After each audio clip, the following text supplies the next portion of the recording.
Haleluya. Sahabat Shalom, Bapak Yahweh memberkati saudara sekalian. Pagi ini saudara-saudara saya akan menyampaikan satu materi yang saya beri judul Mekanisme Alam Semesta tentang Pembelaan Tuhan dalam hidup kita. Namun sebelumnya pagi ini saya akan perkenalkan kepada saudara sekalian, jemaat yang baru pertama kali hadir dalam ibadah pagi ini, yaitu Bapak Ordi, Ibu Orli, dan Saudara Justin dari Tangerang. Bisa berdiri, Bu? Iya, kasih salam saudara-saudara. Haleluya, selamat datang, selamat beribadah, senang sekali bisa bersama-sama dengan kami beribadah di tempat ini. Haleluya. Ya. Terima kasih, silahkan duduk kembali. Baik, saudara-saudara, kita akan mulai tentang apa itu mekanisme alam semesta, tentang pembelaan Tuhan dalam hidup kita. Di dalam perjalanan hidup kita ini, terkadang kita berhadapan dengan banyak orang dengan berbagai macam sifat atau karakter, ada yang menyenangkan, bahkan ada yang menjengkelkan. Kita berusaha untuk selalu berbuat baik, walau ternyata orang berusaha untuk berbuat baik itu ternyata banyak sekali kesulitan, banyak sekali kesusahan karena kondisi dan keadaan yang ada di dunia ini. Lebih banyak orang liciknya ketimbang orang baik yang selalu ingin menyenangkan hati orang lain. Kita terkadang harus melewati hari-hari di mana kita berhadapan dengan orang-orang yang memperlakukan buruk terhadap kita. Apa nasihat firman Tuhan yang harus kita ikuti? Di dalam kitab Amos pasal 5 ayat 13 dikatakan, maka orang yang bijaksana akan berdiam diri pada waktu itu, sebab waktu itu adalah waktu yang jahat. Ini adalah nasihat firman Tuhan bagi kita semua saat kita berhadapan dengan orang-orang yang memperlakukan buruk terhadap kita. Ada sebuah artikel yang saya pikir cukup menarik, sehingga saya naikkan dalam materi khotbah saya pagi ini dengan tema mengapa orang baik itu tersakiti. Karena orang baik itu seringkali mendahulukan orang lain. Dalam ruang kebahagiaannya, ia tidak menyediakan untuk dirinya sendiri, kecuali hanya sedikit saja. Kadangkala orang-orang baik seperti ini sering dimanfaatkan oleh orang lain. Mengapa orang baik juga kadangkala banyak ditipu oleh orang? Karena orang baik itu selalu memandang orang lain tulus seperti dirinya sendiri. Dia tidak menyisakan sedikit pun prasangka yang buruk bahwa orang yang ia pandang penyayang bisa mampu mengkhianatinya. Mengapa orang baik seringkali dicela? Karena orang baik takkan pernah mau membalas. Dia hanya menerima saja, meski bukan dia yang memulai perkara. Mengapa orang baik sering meneteskan air mata? Karena orang baik tidak ingin membagi kesedihannya. Dia terbiasa mengobati diri sendiri, lukanya dengan pertolongan Tuhan. Dan percayalah bahwa pada suatu saat Tuhan akan segera memberikan pertolongannya. Orang baik kenapa seringkali kalah? Karena orang baik tidak ambisius. menghalalkan segala cara untuk meraih kemenangan. Orang baik seringkali disingkirkan karena orang baik dalam sistem yang buruk memang tidak mendapat tempat dan hanya boleh berada di pinggiran saja. Ini yang seringkali kita temukan. Banyak orang-orang yang baik tetapi justru disingkirkan oleh orang lain yang sahabatnya sendiri barangkali atau orang yang dekat dengannya. Lalu, apakah menjadi orang baik itu rugi dan sia-sia? Menurut saudara rugi atau tidak? Tidak.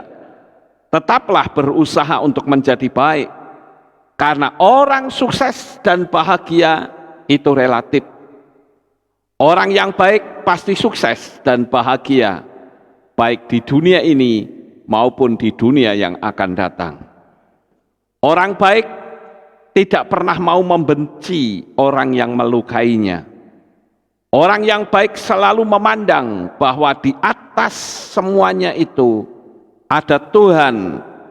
Bagaimana ia mendebat atau melawan kehendak Tuhan? Tentu dia tidak akan melakukan. Itulah sebabnya orang baik tidak memiliki ruang dendam di dalam hatinya. Jika engkau membuka ruang di hati orang baik itu, maka engkau akan menemukan banyak doa yang ada di dalam hatinya. Engkau akan menemukan kasih dan engkau akan menemukan persaudaraan yang dimilikinya, baik di dalam pikiran, di dalam perkataan, dan di dalam sikapnya. Lalu saudara-saudara, apa yang harus kita lakukan saat kita menjalani kehidupan di dunia ini? Secara realita, kita berhadapan dengan orang-orang yang menyakiti hati kita, melukai kita. Apa yang harus kita lakukan? Kembali kita akan melakukan ketenangan. Seperti di dalam tema yang saya naikkan pada pagi ini, yaitu mekanisme alam semesta. Ya, tentang apa? Tentang pembelaan Tuhan di dalam hidup kita. Hanya ada dua alternatif. Saudara ingin membela diri atau saudara ingin dibela oleh Tuhan. Ini yang seringkali kita ketika berada di persimpangan jalan, kita mengambil langkah, kita menggunakan tangan kita sendiri. Kita lalu berpikir, apalagi orang yang memiliki kemampuan, orang yang memiliki kekuasaan, orang yang memiliki kelebihan, dia pasti akan berpikir, aku juga mampu kok bisa melakukan pembalasan, dan pembalasanku itu jauh lebih jahat dari orang yang memperlakukan aku. Ini sikap pertama. Dan sikap yang kedua adalah, aku akan meminta pembelaan dari Tuhan. Nah sekarang bagaimana caranya supaya mekanisme pembelaan Tuhan itu betul-betul bisa terjadi dalam hidup kita? Coba kita lakukan hal-hal yang harus kita lakukan, yaitu ambil sikap tenang. Jangan melakukan tindakan-tindakan bodoh yang justru akan menjerat kehidupan kita sendiri. Ingat saudara, pada saat kita disakiti luar biasa, sebetulnya di situ alam roh kita itu sedang terbuka dengan lebar, sehingga apapun yang kita ucapkan itu bisa jadi dalam hidup kita. Saya ambil contoh, misalnya saja, seseorang dulu pernah terjadi peristiwa pembunuhan satu keluarga. Ada seorang letkol yang melakukan hubungan bisnis dengan seseorang perempuan, padahal hutangnya tidak banyak, saudara-saudara, tetapi rupa-rupanya karena dia punya kuasa, sehingga tiap hari didesak terus, sehingga hatinya menjadi panas. Lalu apa yang dia lakukan? Dia bunuh seluruh keluarga itu. Kemudian mayatnya dibuang di hutan Songgoriti. Akhirnya ketahuan dan perempuan ini akhirnya dijatuhi hukuman mati, saudara-saudara. Nah, itu sebabnya saya katakan ketika kita dilukai, ketika kita sedang marah yang luar biasa besar, maka hanya ada beberapa pilihan. Yang pertama, melakukan pembalasan dengan kekuatan tangan kita. Kira-kira bisa nggak kita melakukan itu, saudara? Bisa, sangat bisa banget ya. Makanya seringkali kita melihat adanya orang bisa membunuh orang lain. Bukan dadaan loh ya. Kalau dadaan itu misalkan kayak orang merampok, itu kan dadaan. Tapi kalau orang dilukai sehingga timbul rasa dendam yang hebat, lalu disitulah dia mulai ambil sikap, aku akan habisin orang ini. Tetapi saudara, sikap yang pertama ini akan malah justru menyulitkan diri sendiri, karena saudara akan terjerat oleh hukum dunia dan kitalah yang akan sengsara. Ini yang banyak ditempuh oleh orang, karena tujuan utamanya itu hanya satu, memuaskan batin. Pokoknya kalau orang ini sudah saya habisin, selesai. Saya mau dipenjara kayak mau dibunuh kayak, ya terserah, pokoknya orang yang melukai aku harus mati. Nah, itu sebetulnya adalah kesulitan yang ditempuh oleh banyak orang pada umumnya. Hal yang kedua yaitu nubuatkan hal-hal besar bagi diri sendiri. Dan mekanisme pembelaan Tuhan itu akan terjadi dengan sangat luar biasa. Yang kita lakukan bukan cuman kita menubuatkan hal-hal yang besar bagi diri sendiri, tetapi juga yang ketiga, menyerahkan pembalasan sepenuhnya kepada tangan Tuhan. Dan kalau sampai kita menyerahkan pembelaan seutuhnya kepada Tuhan, hasilnya sangat mengerikan, saudara-saudara. Di dalam kitab Yesaya pasal 30 ayat 15 dikatakan, sebab demikianlah Tuhan Yahweh yang Maha Kudus Israel berfirman, dalam pertobatan dan ketenangan kamu akan diselamatkan, dalam keheningan dan mempercayakan diri akan ada kekuatanmu, namun kamu tidak menginginkannya. Kita lihat lagi juga di dalam kitab Tehillim atau kitab Mazmur pasal 37 ayat yang ke-7 katakan, berdiam dirilah di hadapan Yahweh dan teguhkanlah dirimu kepadanya. Jangan marah karena orang yang berhasil hidupnya, karena orang yang melakukan tipu daya. Terkadang ketika kita diperlakukan secara tidak adil, kita bisa menjadi marah, dan di situ sebetulnya ada bisikan lembut yang mengatakan, lakukan pembalasan dan kau akan puas. Selesaikan orang itu sekarang. Atau kita abaikan suara itu. Nah, Bapak Ibu yang terkasih, mekanisme alam semesta itu adalah wujud dari sebuah sistemik yang Bapak Yahweh berikan. Kenapa ada istilah orang di luar sana dengan sebutan hukum karma? Apa sebetulnya di dalam bahasa iman kita? Tidak lain adalah disebut hukum tabur tuai. Hukum ini bekerja di seluruh dunia. Sama seperti ketika saudara menabur benih, maka apapun yang saudara tabur, dia yang akan menuai. Dan perlu kita ketahui bahwa saat kita menyerahkan pembelaan itu sepenuhnya kepada Tuhan, maka pertolongan Tuhan akan datang.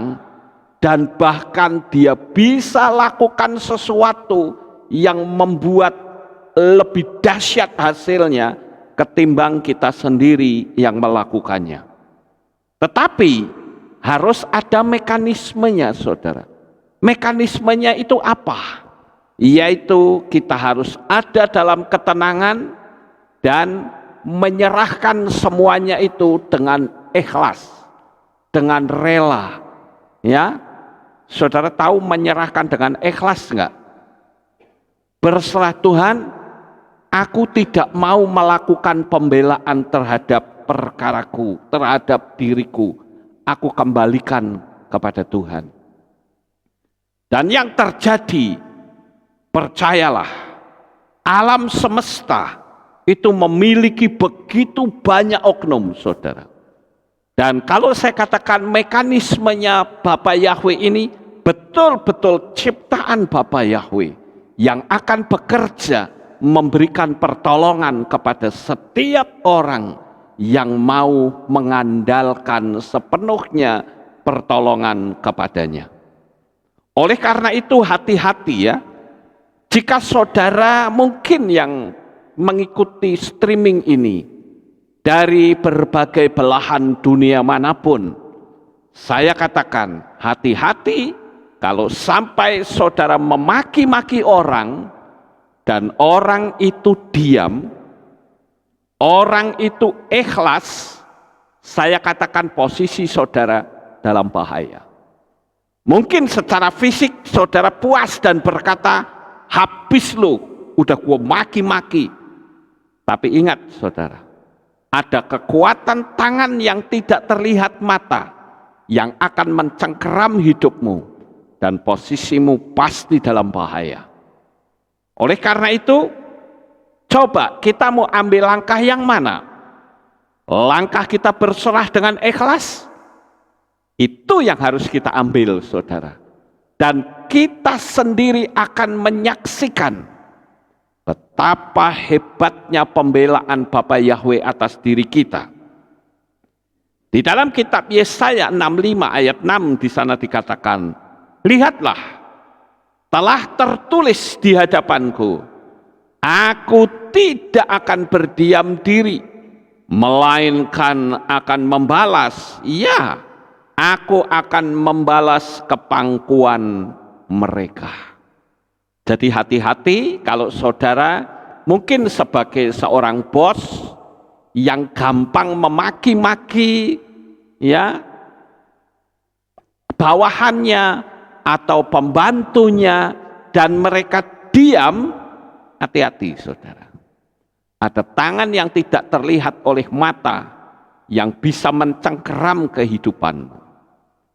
Dan sistemik ini itu bekerja bukan hanya untuk iman kita, tetapi untuk universal seluruh dunia, sama seperti hukum tabur tuai, sama seperti hukum kebinasaan, sama seperti hukum waktu dia bekerja dengan sempurna menguasai dunia ini. Kita hidup di hari-hari yang terakhir. Dan sekali lagi saya katakan, mekanisme alam semesta, sistemiknya Bapa Yahweh itu bisa bekerja dengan sangat luar biasa. Hati-hati bagi saudara yang punya mulut kotor, sering memaki-maki istri, sering memaki-maki suami, sering memaki-maki anak, dan mereka diam. Hati-hati saudara. Apa yang kau ucapkan bisa kembali kepada dirimu. Kita sering melihat bagaimana kisah-kisah tradisional seseorang yang mengalami penindasan yang hebat. Apakah dia sebagai orang bawahan? Apakah dia sebagai orang yang yatim piatu? Tetapi yang jelas ada pembelaan Tuhan terhadap manusia di atas muka bumi ini, apapun kepercayaannya. Dan kita harus percaya akan kekuatan cinta Tuhan kepada kita. Ingat saudara, kalau kita sampai berdiam diri, saudara akan berhadapan dengan hukum Tuhan yang sangat berbahaya. Sekali lagi, mekanisme alam semesta ini akan bekerja dengan sempurna kalau kita diam dan kita ikhlas menyerahkan sepenuhnya pembalasan itu kepada Tuhan. Saya ambil contoh, misalnya di dalam kitab suci sudah ditulis bagaimana seorang pemuda yang bernama Daud ini, dia dijahili terus oleh mertuanya. Bukankah seharusnya mertuanya itu bangga memiliki menantu Daud yang gagah berani, yang punya keberanian, bahkan sudah berjasa mempermalukan orang-orang Filistin, orang-orang dari suku bangsa Enak, sehingga membuat Saul tetap berkuasa.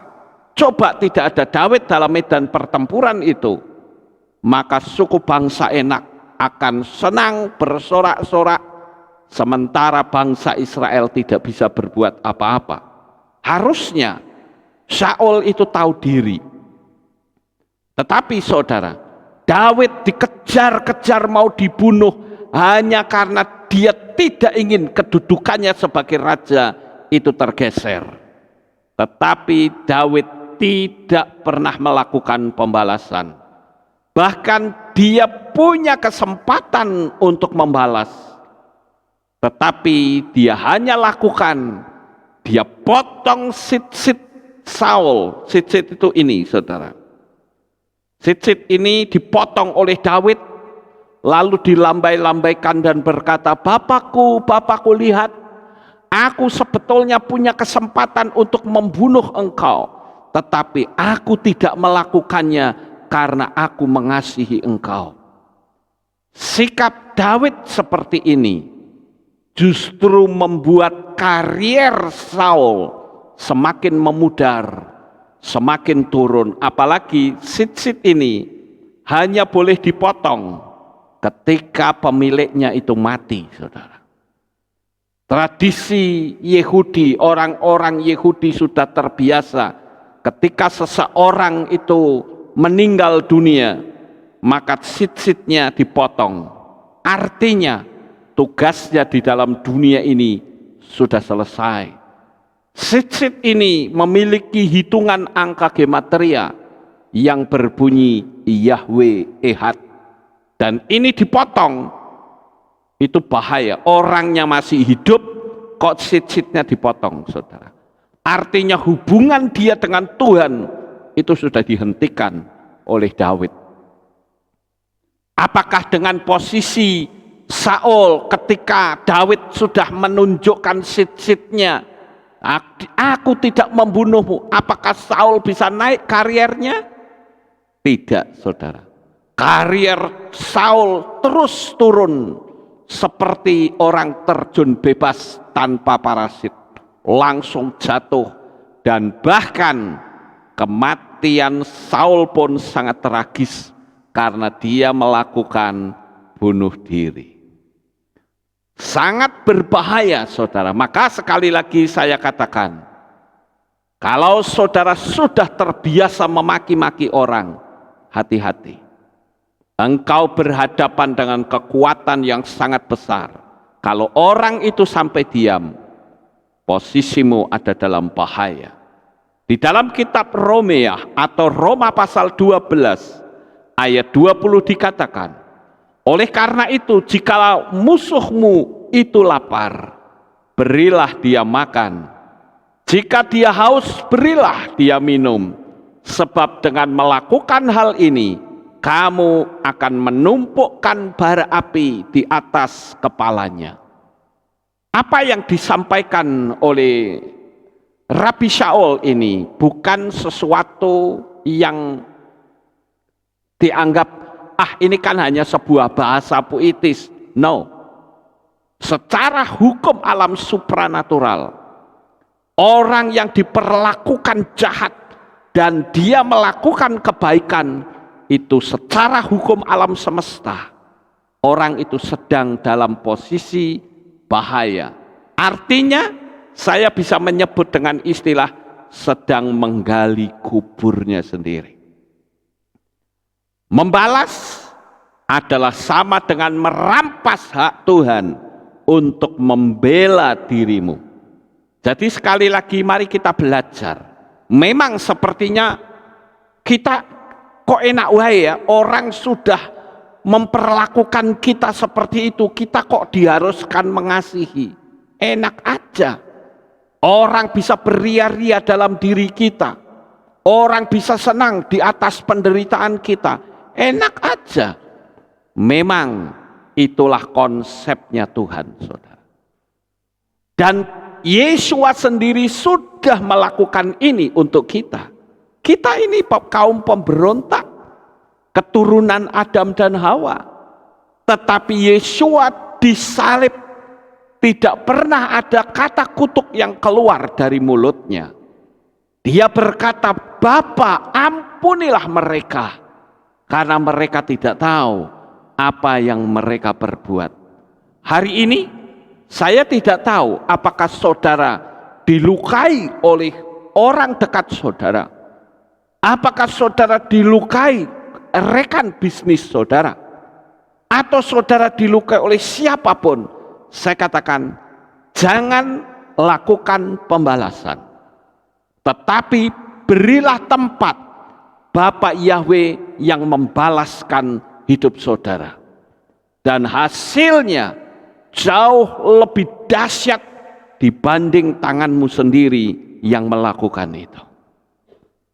Saya sebetulnya bisa bercerita, begitu banyak orang-orang yang memperlakukan saya, menghina, melecehkan, saya tutup mulut.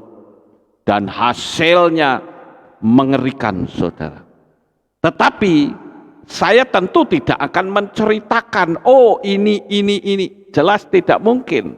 Tetapi percayalah, orang-orang yang memperlakukan penghinaan terhadap diri saya, pelayanan saya, nggak ada yang bertahan sampai hari ini. Oleh karena itu, hati-hati. Kita harus belajar menyerahkan semuanya itu kepada Tuhan. Di dalam kitab Ifrim atau Ibrani 10 ayat 30 di sana dikatakan, sebab jika kita telah mengenal Dia yang mengatakan, pembalasan adalah hakku, aku akan mengganjar. Yahweh berfirman dan lagi, Yahweh akan menghakimi umatnya. Saudara percaya apa yang disampaikan firman ini? Percayakan sepenuhnya tangan Bapa yang bertindak, saudara. Inilah yang saya katakan mekanisme Tuhan dalam hal pembalasan. Sangat mengerikan.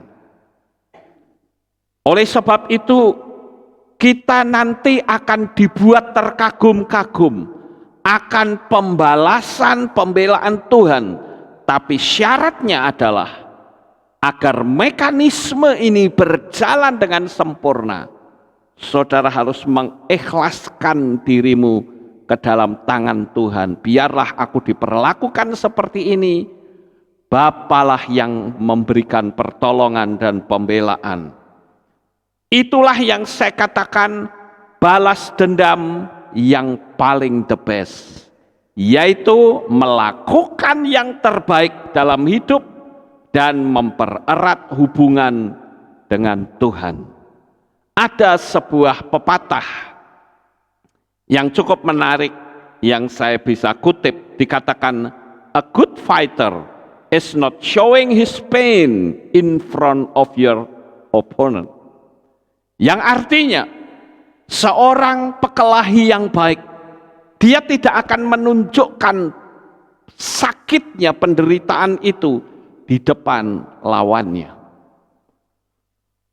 Mungkin kita terasa sakit sekali, tetapi jangan tunjukkan rasa sakitmu, karena di situ ada oknum lain yang membisikkan kita, yang akan kita bisa melakukan tindakan kejahatan yang lain. Tetapi tutup mulut, pasrahkan dirimu sepenuhnya kepada Tuhan, percayalah.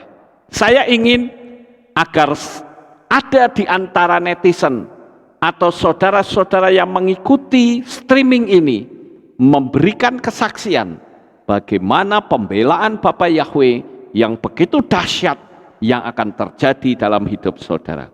Percayalah saudara, dia tidak pernah tidur. Dia juga tidak akan pernah berpangku tangan.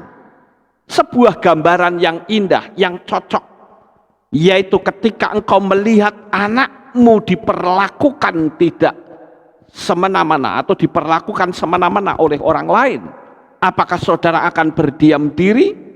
Tentu tidak, saudara. Saudara akan melakukan pembelaan habis-habisan. Itu kita yang manusia saja, kita bisa memiliki kasih yang begitu dalam untuk anak-anak kita, apalagi Bapa Yahweh. Ketika kita pasrahkan, Tuhan, aku pasrahkan diriku sepenuhnya kepadamu, hak pembalasan aku berikan kepadamu dengan segala ketulusan dan keikhlasan hati yang setulus-tulusnya. Saya punya kepercayaan, dia tidak tutup mata, tapi dia akan tolong kita dengan caranya yang sangat ajaib. Bahkan musuh-musuhmu betul-betul bisa dipermalukan habis-habisan, karena pembelaan tangan Tuhan itu sangat luar biasa. Silahkan saudara bisa memberikan kesaksian-kesaksian pada saat apa yang saya sampaikan ini saudara praktekkan dan lihat hasilnya. Saudara akan terkagum-kagum akan pertolongan tangan kasih Bapa Yahweh. Jangan cari tahu orang-orang yang menyakitimu. Biarkan dia hidup di dalam dunianya. Carilah orang baik yang bisa mensupport hidupmu. Seringkali saya mendengar banyak orang yang memberitahu, Pak Lukas tahu nggak si A itu ngomong begini-begini. Saya bilang biarin, saya punya senjata ampuh yaitu EGP. Emang gua pikirin, terserah mereka mau bicara, saya penyesat kek, saya inilah itu. Emang gua pikirin, hati saya tidak dikuasai oleh orang itu. Tetapi kalau orang itu melakukan penyerangan, maka sebetulnya orang itu sedang ada di dalam kekuasaan saya. Amin, Bapak Ibu. Mau mandi, dia lihat wajah saya diciduk, ya. Mau makan, dia lihat wajah saya juga di piring. Mau tidur, dia lihat wajah saya di plafon. Apa enggak sengsara hidup seperti itu? Kita harus bebas, mau tidur ya tinggal tidur, tinggal merem. Ya, enggak akan lihat wajah siapa kecuali kita melihat visi dan impian kita. Percayalah, apa yang saya sampaikan ini akan berdampak sangat dahsyat ketika engkau menyerahkan segalanya di dalam tangan Bapa Yahweh. Sukses besar untuk saudara. Bapa Yahweh memberkati. Haleluya. Kita tunduk kepala, kita akan berdoa. Kami mengucapkan terima kasih dan syukur kepadamu ya Bapa. Pada pagi ini kami telah menyampaikan firman-Mu. Biarlah apa yang kami sampaikan menjadi berkat bagi anak-anak-Mu.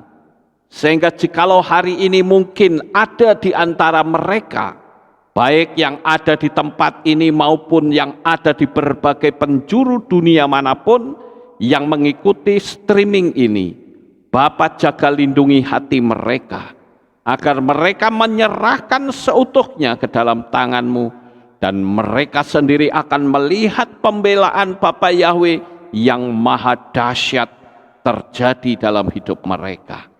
Terima kasih ya Tuhan, kami serahkan seluruh umat-umat-Mu dalam tangan-Mu. Jaga lindungi mereka, jangan sampai mereka jatuh dalam dosa. Di dalam nama Adonai Yeshua HaMashiach, kami sudah berdoa. Amin. Haleluya. Ada pengumuman? Oke, kita dengar pengumuman, saudara-saudara. Berjumpa kembali dalam Aleph Tau Update News. Berikut pengumuman minggu ini. Info Hari Raya. Hadirilah Hari Raya Tis'a B'Av pada hari Minggu 7 Agustus 2022 pukul 6 pagi dengan tema Bangun Bait Suci Tubuh Kita. Ibadah sore tetap ada. Demikian pengumuman minggu ini. Sukses besar bagi saudara. Bapak Yahweh memberkati. Ya, itulah pengumumannya saudara-saudara. Dan sebelum kita tutup dalam doa, saya akan menjawab 2 pertanyaan dari netizen yang pagi hari ini ikut ibadah streaming bersama dengan kita, yaitu dari Bapak Ulin Dohong Sato. Orang yang menjengkelkan hati kita dengan tindakannya, kalau kita tegur dengan keras, apakah salah? Tidak. Justru kita menyelamatkan orang itu. Takutnya malah terjerat dosa. Oh tidak. Selama kita menegur dengan bijaksana, dengan baik, saya yakin kita tidak akan terjerat dosa. Nah, kalau tidak ditegur malah tambah menjadi-jadi. Ya betul, saya setuju. Teguran itu harus disampaikan. Cuma cara kita berbicara itu yang harus bijaksana. Saya yakin selama kita berbicara dengan lembut, kita pancarkan energi kasih kepada orang itu, saya yakin orang itu pasti bisa menerima. Tetapi kalau kita menegur dengan keras, keras itu bukan berarti harus kata-katanya kotor dan kasar ya Bapak Ibu, tetapi teguran dengan lembut, tetapi keras, artinya teguran lembut tapi tegas. Ya, itu tidak masalah. Kemudian pertanyaan yang kedua dari Let's Study. Bagaimana kalau yang dimarahi itu, yang posisinya bersalah, apakah alam semesta itu membela juga yang salah hanya karena kita memaki? Nah, disinilah yang saya kurang sependapat dengan istilah memaki. Ingat saudara, ketika kita memaki orang lain, sebutlah kita mengucapkan kata-kata kutuk misalnya, itu kutukan bisa balik ke kita loh. Hati-hati saudara ya. Apakah kita benar-benar harus diam saja terhadap kesalahan yang diperbuat oleh orang lain? Tidak. Kita perlu menegur orang itu. Tetapi yang terpenting adalah teguran dengan bijaksana. Saya rasa kalau orang ditegur dengan bijaksana akan mudah dengan baik untuk menerimanya. Saya kemarin melihat sebuah video, saudara. 5 menit lagi ya. Saya melihat sebuah tayangan video. Di sana diceritakan ada seorang mandor. Seorang mandor yang sedang mengawasi orang-orang yang bekerja di proyek bangunan. Ternyata mandor ini menemukan kesalahan di dalam pengukuran pemasangan paku, saudara-saudara. Lalu si mandor ini dia tidak mengatakan, Pak mohon maaf, sepertinya Bapak salah deh pasangnya paku. Ya, karena harusnya begini Pak, ini Bapak lihat sini, ini lihat ya garisnya ke sini nih. Nah, ke sini Pak, bukan sebelah sini. Bapak paham? Ini teguran, saudara. Amin. Tetapi si mandor itu ternyata negurnya bukan begitu. Kamu goblok kamu ya, ngerti nggak sih? Kamu gajimu berapa sehari ini berapa? Saya dikasih 80. Enggak, kurangin, potong 60. Itu dia datang lagi, ada orang yang bawa kayak songkro gitu ya, apa songkro? Kereta dorong. Di sini kan ada kereta dorong. Membawa batu bata, disuntak gitu. Gitu, apa-apaan ini? Bukan begitu caranya, ini batu bata bisa pada putus. Ulang lagi, diulangin saudara. Gua tak ketak.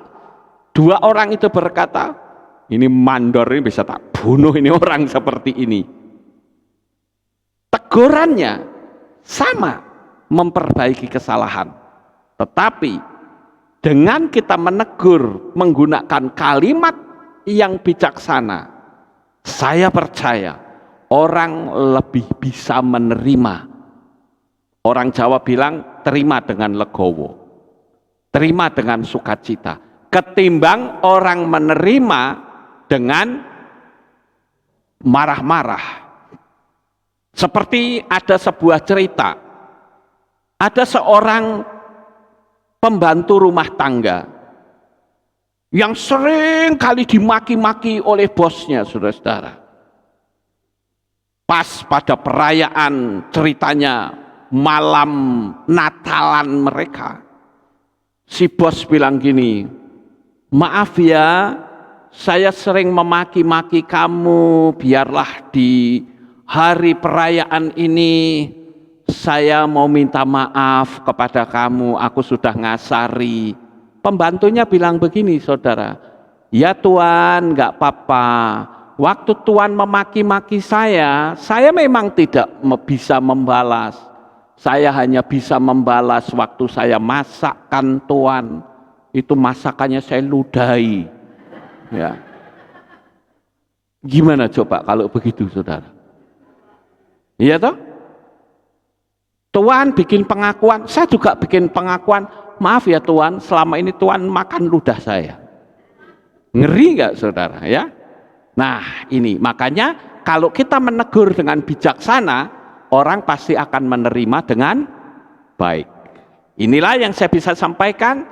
Terima kasih untuk penanya yang pagi ini meresponi firman Tuhan. Amin. Kita bangkit berdiri, kita tutup di dalam doa. Terima kasih Bapak Yahweh, selesai sudah ibadah kami dari awal, pertengahan sampai pada akhirnya. Sebentar lagi kami akan pulang ke rumah kami masing-masing. Jaga, lindungi, peliharakan kami sampai di rumah dengan selamat. Pertemukan kembali esok untuk kami bersama-sama memuji dan meninggikan Engkau. Terima kasih ya Bapa, di dalam nama Adonai Yeshua HaMashiach kami sudah berdoa. Mari kita angkat tangan kita dan kita akan menerima birkat Kohanim. Haleluya. Yevarech ka Yahweh wa yishmereka.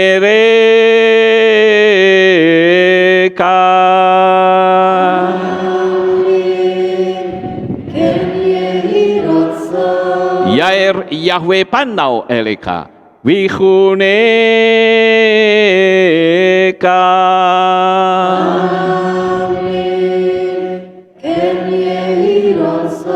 Yesa Yahweh panau eleka wa yashem lecha shalom.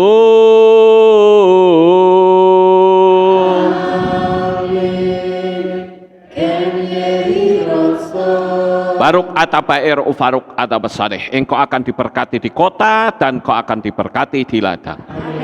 Baruk peripit neka ufriat matka ufri fahem teka syikar ala peka wa esterotjoneka. Diberkatilah buah kandunganmu, diberkati hasil bumimu, diberkati hasil ternakmu, anak-anak lembumu dan anak-anak dombamu.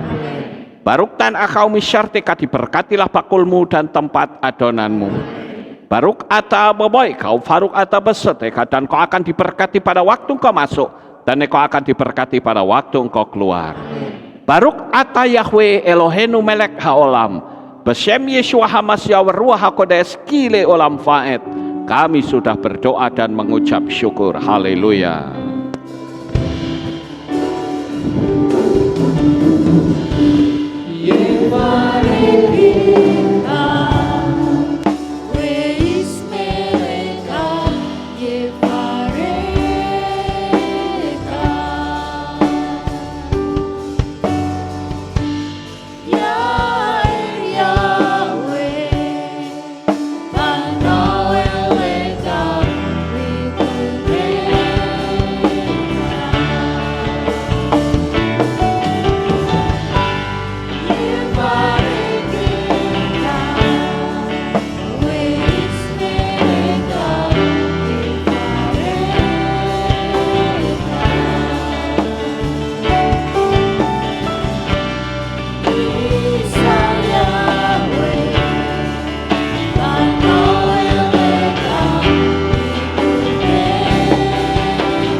Yahweh selalu memberkati kita semua.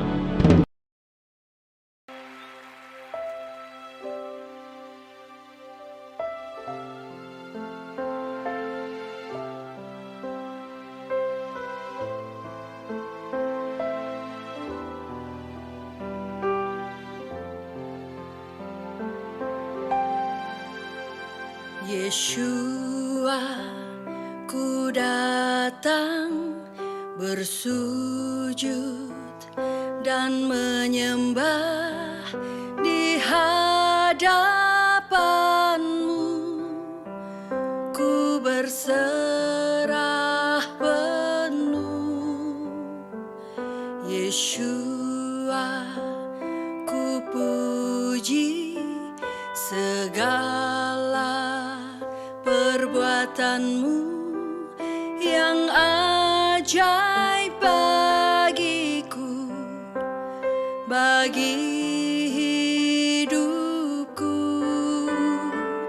Nama-Mu Yeshua yang telah selamatkanku. Kau berikan hidupmu disiksa bagiku.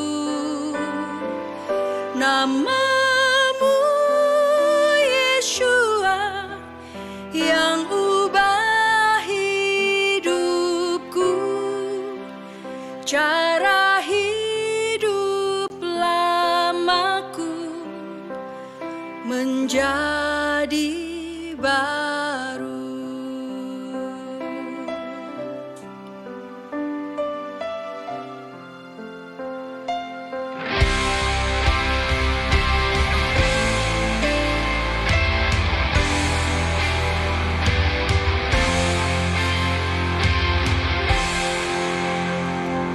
Yeshua, ku datang bersujud dan menyembah di hadapan-Mu.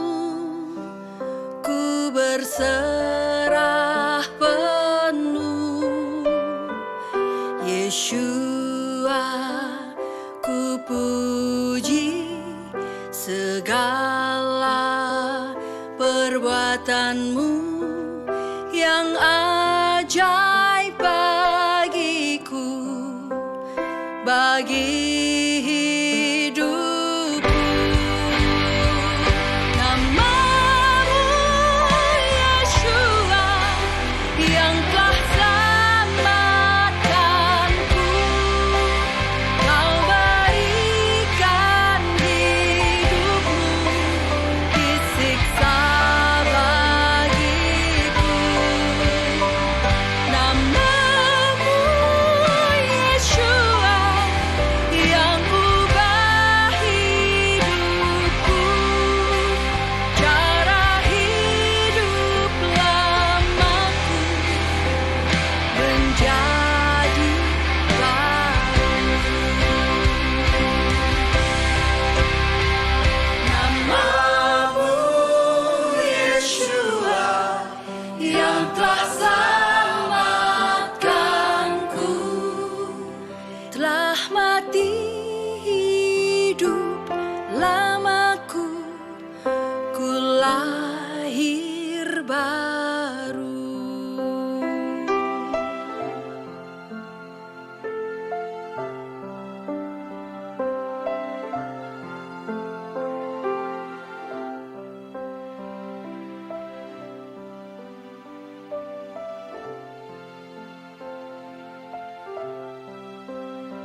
Ribuan tahun yang lalu, nama itu ada. Sebelum dunia dijadikan, nama itu sudah ada. Namun, nama itu seolah tenggelam. Namun dia tidak pernah tenggelam. Ehyeh, Asher Ehyeh. Aku ada yang aku ada. Dia ada untuk memberikan keselamatan. Dia ada untuk membawa kita kehidupan. Dia ada dari kekal sampai kekal. Dia Elohim Abraham, Yitzhak, dan Yakov.